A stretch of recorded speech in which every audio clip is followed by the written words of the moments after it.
Guys मैं सनंत आप लोग के लिए लेके आया हूँ क्लास 12 का इंग्लिश का एक चैप्टर जिसका नाम है the poet and the pancakes. तो स्टार्ट करते हैं अपना लेक्चर बिना किसी देरी के। हेलो व्यूअर्स, तो आज हम लोग करने वाले हैं क्लास 10 का चैप्टर जिसका नाम है the poet and the pancakes by Ashok Mitra. बिना किसी देरी के स्टार्ट करते हैं अपना चैप्टर।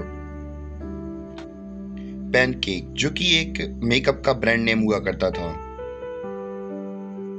जो कि जेमिनी स्टूडियो में भर भर के लाया जाता था। उस समय की प्रसिद्ध एक्ट्रेस मिस गीता गोरबो,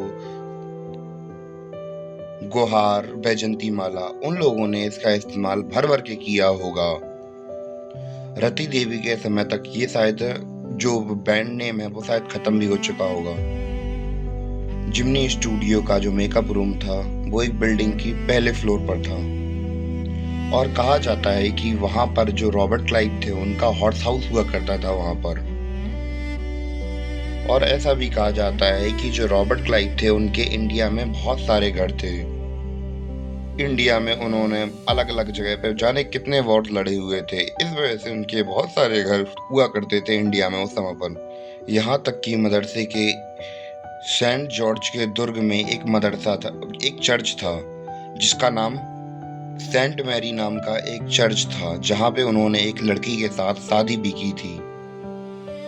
और दूसरी बात कहूँ कि भैया जो मेकअप रूम था वो मेकअप रूम कम नाई की दुकान ज़्यादा लगता था। और यहाँ शीशे की बगल में बहुत सारी लाइटें लगी हुई थी और इतनी सारी लाइटों का एक तरीके से कह दें कि ये टॉर्चर रूम था। इसलिए कह दें कि ये makeup room cum torture room ज़्यादा लगता था मुझे तो। वैसे छोड़िए, आपको क्या पता है कि यहाँ का जो पहले का मालिक था वो एक, हम लोग बात करें, मद्रासी था। बाद में लेकिन वो कन्नड़ बन गया और कुछ समय के बाद वहाँ पे एक आंध्रा का आदमी आया और उसके बाद फिर से वही मद्रासी वहाँ का मालिक बन गया। और क्या आपको पता है यहाँ पे कुछ एंग्लो इंडियंस भी काम किया करते थे। एंग्लो इंडियन तो आपको पता ही होगा ना। और ना जाने कितने स्टेट्स के लोग यहाँ पे रहा करते थे। और उस समय पर आकाशवाणी आया करती थी टीवी पर, और आकाशवाणी में एकता का पाठ पढ़ाया जाता था, यानी कि नेशनल इंटीग्रिटी का पाठ भैया आकाशवाणी में पढ़ाया जाता था। और अगर कह दूं कि ये जेमिनी स्टूडियो था, इसका यही एक जीता जाता उदाहरण था इसी का, यानी एकता का उदाहरण था। और मैं वैसे आपको बता दूं कि ये दौर हुआ करता था ब्लैक एंड वाइट जमाने का। और उस समय पर इतना ज़्यादा मेकअप लगा दिया जाता था कि भैया एक कोई अच्छा इंसान भी बहुत ज़्यादा बदसूरत दिखने लगता था। तो आप लोगों को लग रहा होगा कि बदसूरत इंसान अच्छा लगने लगेगा। नहीं, ऐसा नहीं था। उस समय पर मेकअप लगाने का एक ही पर्पस हुआ करता था कि जितने भी एक्टर्स हुआ करते थे तो उनके चेहरे पे जो दाग धब्बे होते थे वो सभी के सभी ढकना काम होता था और सब एक्टर्स एक जैसे लगे, तो ये पर्पस हुआ करता था। और हम लोग बात करें कि वहाँ पे हम लोग बात करें कि जेमिनी स्टूडियो के अंदर मेकअप का स्ट्रक्चर होता था कि कैसे कैसे मेकअप करना है। जो मेन हम लोग बात करें, मेन जो मेकअप करने वाला होता था वो एक्टर और एक्ट्रेस का मेकअप करता था, और जो असिस्टेंट होते थे उनके तो वो दूसरे एक्टर जैसे कॉमेडियन हुए या साइड कैरेक्टर्स हुए उनका मेकअप करते थे। और वो इंसान जो कि भीड़ का मेकअप करता था उसका नाम होता था ऑफिस बॉय। और उस समय पर मेकअप कैसे हुआ करता था, तो एक बाल्टी में भर के पेंट की तरह मेकअप को घोल दिया जाता था। जैसे नहीं हम लोग दीवारों को पेंट करते हैं, तो वैसे ही उस समय पर इंसान को मतलब पेंट कर दिया जाता था। और ये जो बाल्टी में रख के मेकअप कर रहा है, तो भैया ये ऑफिस बॉय है, पर ये इसका मतलब असली नाम नहीं है। ये तो केवल एक 40 साल का आदमी है जो कि काफ़ी बड़े सपने लेके आया था। ये पहले सोचता था कि मैं कोई डायरेक्टर बन जाऊंगा, स्क्रीन प्ले राइटर बन जाऊंगा या एक्टर बन जाऊंगा, पर ये कुछ नहीं बन सका। तो ये आज आखिरकार 40 साल की उम्र के बाद क्या बन गया है, ऑफिस बॉय बन गया है, जो कि के पेंट करता है दूसरों को चेहरे को। अब आप लोग सोच रहे होंगे कि मैं क्या करता था। तो मैं एक छोटे से कमरे में, जहाँ पे एक फ्रेंच विंडो लगी होती थी, और वहाँ पे मैं पेपर कटिंग को काट के एक बुक पे चिपकाता था। हाँ, यही मेरा काम था, न्यूज़पेपर को एक जगह पे काट के चिपकाना। तो सभी लोगों को भी यही लगता था कि ये कोई काम होता है, और बल्कि मेरे बॉस को भी लगता था क्या ये कोई काम है। तो जिमनी स्टूडियो में सभी को लगता था ये कोई काम नहीं करता है, और सभी कोई ना कोई आता और मुझे अपना काम थमा के चला जाता था। मेरे रूम में एक बंदा दिन भर बैठा रहा करता था, वो था ऑफिस बॉय। और वो दिन भर मेरे कमरे में बैठा रहता और अपनी बेतुकी सी जो कविताएं हैं वो मुझे सुनाता रहता। फिर भी मुझे उसकी बातें सुननी पड़ती। मैं भगवान से हमेशा प्रे करता कि आज क्राउड सीटिंग हो, जिससे कि वो जो ऑफिस बॉय है वो थोड़ा बिजी रहे। ये ऑफिस बॉय हमेशा एक आदमी को बहुत ज़्यादा गालियाँ देता रहता था कि इसकी वजह से मैं एक महान एक्टर नहीं बन पाया। तो कौन था वो आदमी? तो एक्चुअली अगर हम लोग बात करें कि वो जो आदमी था वो दूसरे नंबर की पोजीशन होल्ड करता था जेमिनी स्टूडियो के अंदर, यानी कि उसके पास वो बहुत अच्छी पोजीशन पे था जेमिनी स्टूडियो की। उसका नाम था कोटा मंगलम सुबू। जी हाँ, यही उसका नाम था। भले ही हम लोग बात करें ये जो ऑफिस बॉय था उससे कम पढ़ा लिखा था, पर उससे बड़ी पोजीशन को होल्ड करके रखता था, और इसका रीज़न भी था।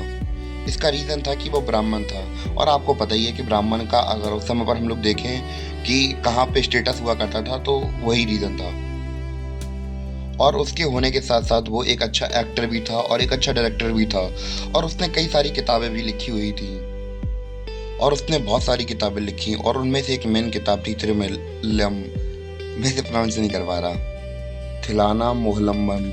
तो ये उसकी किताब का नाम था। और हम लोग बात करें कि वो इतना अच्छा डायरेक्टर था कि अगर हम लोग बात करें इतना अच्छा डायरेक्टर था कि अगर मेन डायरेक्टर मान चलिए कंफ्यूज हो जाता था, तो जो हम लोग बात करें तो वो था, उसके पास इतने सारे जवाब रहते थे कि वो फिल्म मेकिंग के बारे में इतनी सारी चीज़ें जानता था कि वो उसे बता भी देता था, असिस्ट कर देता था।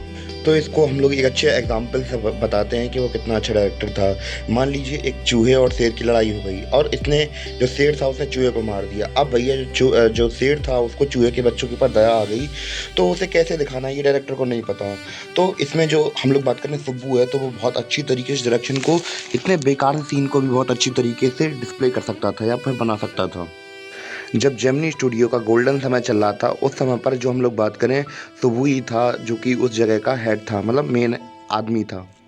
सुब्बू ने कभी भी मेन रोल नहीं किया, पर उसने हमेशा कॉमेडियन या सेकंड रोल ही चुना, और पर उसने इतनी जी जान से वो उस रोल को किया कि वो सभी एक्टर को पीछे छोड़ देता, और उसकी एक्टिंग बेमिसाल थी। और वो इतनी बेहतरीन एक्टिंग करता था कि जो मेन लीड एक्टर्स होते थे, हीरो हीरोइन, उनको भी पीछे छोड़ देता था। इतनी अच्छी एक्टिंग करता था वो। वैसे मैं आपको एक बात बताऊं कि जेमिनी स्टूडियो में एक स्टोरी डिपार्टमेंट भी हुआ करता था, जहां पे कई सारे कवि, वकील, कई लेखकों का एक ग्रुप था, जिसमें वो लोग डिस्कशन करते थे। वकील को लीगल एडवाइज़र कहा जाता था, पर उसने लीगल से ज़्यादा इलीगल काम किए हुए थे। एक बार क्या किया इन्होंने कि एक एक्ट्रेस किसी को बहुत बुरी बुरी गालियाँ दे रही थी, और मतलब बुरा भला कह रही थी उसके बारे में। तो इन्होंने क्या किया, इसका वीडियो बना लिया और एक्ट्रेस को दिखा दिया, और उसे इतना बुरा लगा कि भैया उसने अपना एक्टिंग करियर ही छोड़ दिया। सोच के देखिए, किसी ने अपना एक्टिंग करियर इसके चक्कर में छोड़ दिया। और अगर स्टोरी डिपार्टमेंट की बात की जाए, तो वहाँ पे सब लोग कुर्ता पजामा पहनते थे, पर एक ही व्यक्ति था जो कि केवल टाई पैंट सूट पैंट पहनता था, वो थे ये वकील साहब अपने। और एक बार इन्होंने क्या किया था, एक फ़िल्म को प्रोड्यूस किया था, और कैसे भी करके वो फ़िल्म चली नहीं, और इनका पैसा सारा डूब गया। और हम लोग बात करें कि इसके बाद काफ़ी समय बाद जो स्टोरी डिपार्टमेंट था उसे बंद कर दिया गया। और जो इतिहास में पहली और आखिरी बार ऐसा हुआ होगा कि किसी वकील की नौकरी गई थी, क्योंकि एक ही फ़िल्म स्टूडियो का हम लोग बात करें स्टोरी डिपार्टमेंट बंद हो गया था। कवियों और लेखकों के साथ वाला जो स्टोरी डिपार्टमेंट था वो बंद हो गया था। और हम लोग बात करें जेमिनी स्टूडियो के अंदर बहुत सारे फिर प्रसिद्ध कवि आया करते थे, और उस समय पर जैसे बहुत सारे पोएट वगैरह, फेमस पोएट कौन कौन थे जो आते थे, एस योगियर, शंकु सुब्रमण्यम, कृष्णा शास्त्री, और जो हरिनाथ थे, हरिनाथ चट्टोपाध्याय।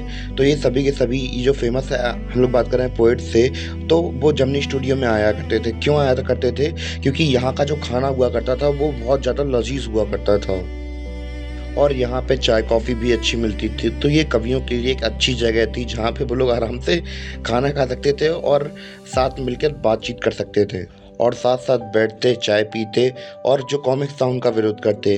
और एक बार क्या हुआ, यहाँ पे कोई आया, फ्रेंच ब्रूसन, द मोरल डिपार्टमेंट आए, MRA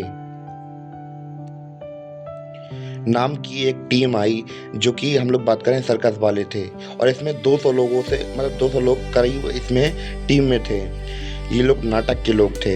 भले ही इन लोगों को कलाबाजी करनी नहीं आती थी, कलाबाजी तो नहीं आती थी इन लोगों को, पर प्ले करना जरूर आता था इन लोगों को। और इन लोगों ने वहाँ पे 2 प्ले किए थे। पहले प्ले का नाम था जुथम बेलेक, दूसरे प्ले का नाम था द फॉरगेटिंग फैक्ट, और ये इंडिया के अलग अलग जगह पे दिखाया गया। जेमिनी स्टूडियो के लोग इससे इतने ज़्यादा इम्प्रेस हुए कि इन्होंने काफ़ी सालों तक उसको कॉपी किया। इनके ड्रेसिंग सीन से, सनसेट सनराइज़ के सीन से, फ्लूट बजाने के सीन से इतना ज़्यादा इनसे ज़्यादा इन्फ्लुएंस हुए कि सबको कॉपी कर लिया स्टूडियो वालों ने। और कई सालों बाद पता चला कि ये लोग कम्युनिज़्म की बुराई के मतलब एक तरीके से बुराई की करने के लिए उनके अपोज़ में कुछ प्ले करने आए थे। भले ही जो भी हो, पर इन लोगों ने जेमिनी स्टूडियो का एक तरीके से माहौल ही चेंज करके रख दिया था। तो कुछ समय के बाद जो हमारे मालिक साहब थे, तो उनके पास एक दिन एक घंटी बजी, टन-टन की घंटी बजी और उनके पास फ़ोन आया। जो हमारे एसएस मालन साहब थे, इनके पास एक फ़ोन आया कि एक आदमी आने वाला है। तो कौन आदमी आने वाला है? क्या कोई डायरेक्टर आने वाला है? क्या कोई टीम आने वाली है? ना, ना, वहाँ पे एक सिंगल आदमी आने वाला है। कौन है वो आदमी? कौन है वो आदमी?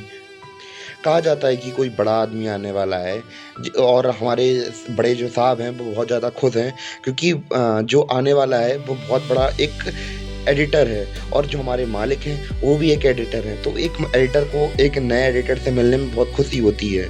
तो हमारे जो मालिक साहब थे बहुत खुश हो रहे थे और जो आ रहा है वो बहुत ज़्यादा बड़ा पोएट और एडिटर था। तो भैया मालिक साहब तो उनकी खुशी का कोई ठिकाना ही नहीं था कि भैया ऐसे व्यक्ति से मिलने का मौका मिलेगा। और हमारे मालिक की एक मैगज़ीन भी आती है, बहुत बड़े लेखक भी हैं हमारे जो हमारे बॉस हैं और उनकी मैगज़ीन भी आती है जिसका नाम अनंत आविकेतम। लगभग 4 बजे हुए थे और स्टेज बहुत अच्छी तरीके से सजा हुआ था। हमारे मालिक भी बहुत खुश थे उन एडिटर से मिलने के लिए और हमारे मालिक जो थे वो 1 घंटे तक स्पीच देते हैं और उसके बाद एक दूसरा व्यक्ति आता है जो कि गंभीर चेहरे वाला था और वो भी 1 घंटे तक स्पीच देता रहता है। पर हम लोग तमिल भाषी लोगों को वो बिल्कुल भी समझ में नहीं आता है। वो ऐसे एक्शन में बात कर रहा था क्योंकि वो अंग्रेज़ था। कई सालों तक ये रहस्य बना रहा कि भैया वो आदमी था तो था कौन वो? तो काफ़ी सालों तक तो ये रहस्य बना रहा। पर सबको उसका नाम पता था। मतलब जानता कोई नहीं था, बस उसका नाम पता था सबको कि हाँ, ये बंदा आया था। एक बार हिंदू नाम की जो अखबार है उसमें एक आर्टिकल छपा कि शॉर्ट स्टोरी कंपटीशन होना है और जो शॉर्ट स्टोरी कंपटीशन हो रहा था वो एनकाउंटर नाम की मैगज़ीन के अंदर हो रहा था। मैंने सोचा कि मैं भी इसमें पार्टिसिपेट करता हूँ। इसलिए मैं जल्दी से ब्रिटिश काउंसिल की हम लोग बात करें लाइब्रेरी में गया और वहाँ पे मैंने एनकाउंटर के नाम की जो बुक थी उसको उठाया मैंने और उसके एडिटर का नाम देखा और मैंने जैसे ही नाम देखा, मैंने देखा कि उसका नाम क्या लिखा है, स्टीवन स्पेंडर। तो ये कौन है? ये मुझे नाम जाना पहचाना लग रहा था और एकदम से मुझे याद आया कि वो तो वही था जो उस समय पर जो हमारे यहाँ पे आदमी आया था जिसने स्पीच दी थी। फिर मैंने कहा वो तो मेरा भाई था जो कि जेमिनी स्टूडियो में बहुत सालों पहले आया था। और अब मैं बात करूँ कि मुझे जेमिनी स्टूडियो छोड़े हुए बहुत सारे साल बीत चुके हैं और मेरे पास बहुत सारा टाइम हुआ करता था और मैं क्या करता था, सड़कों पर निकल जाता था घूमने के लिए। एक बार क्या हुआ, मद्रास माउंट हाउस के सामने कुछ किताबें बेच रही थी, तो मैं वहीं पर गया और मैंने देखा कि वहाँ पे 50% सेल का ऑफर लगा हुआ था। मैंने पूछा कि 50% ऑफ क्यों हो गया है ये? तो उसने कहा कि भैया जो रूसी क्रांति है वो ख़त्म हो चुकी है। सॉरी, मैंने गलत बोल दिया कि ख़त्म हो चुकी थी, नहीं, रूसी क्रांति को 50 साल हो चुकी थी। और फिर मैंने देखा कि वहाँ पे एक बुक रखी थी जहाँ पे उस बुक का नाम क्या था, द गॉड दैट फेल्ड। तो इस नाम की किताब थी, मैंने उसे उठाया। उस किताब के 6 लेखक थे जो कि आपको स्क्रीन पर दिखाई दे रहे होंगे और उनमें से एक आपको साइड में दिख रहा होंगे, एक जो हम लोग बात करें ये हमारे स्टीफन स्पेंडर हैं, किनारे जो आपको लास्ट में दिख रहे हैं, ये वही व्यक्ति हैं जो कि हमारे जेमिनी स्टूडियो में आए थे। और मैंने जैसे ही उसे देखा तो मैंने कहा ये तो मेरा भाई है, ये मेरा दोस्त जो कि जेमिनी स्टूडियो में आया था। फिर एकदम से मुझे सारा सब कुछ याद आ जाता है कि कैसे-कैसे हमने अपना टाइम स्पेंड किया था। जैसे नहीं, लाइफ़ में हम लोग जब किसी चीज़ को छोड़ देते हैं तो एक बार पूरी उसकी मेमोरी जितनी होती हैं, सारी अच्छी यादें, बुरी यादें सब याद आ जाती हैं और ऐसे ही करके मुझे भी सारी यादें आ रही थी जेमिनी स्टूडियो की उस समय पर। और इसी के साथ जो हमारा चैप्टर था अब हो चुका है कंप्लीट और उम्मीद है कि आपको चैप्टर समझ में आया हो।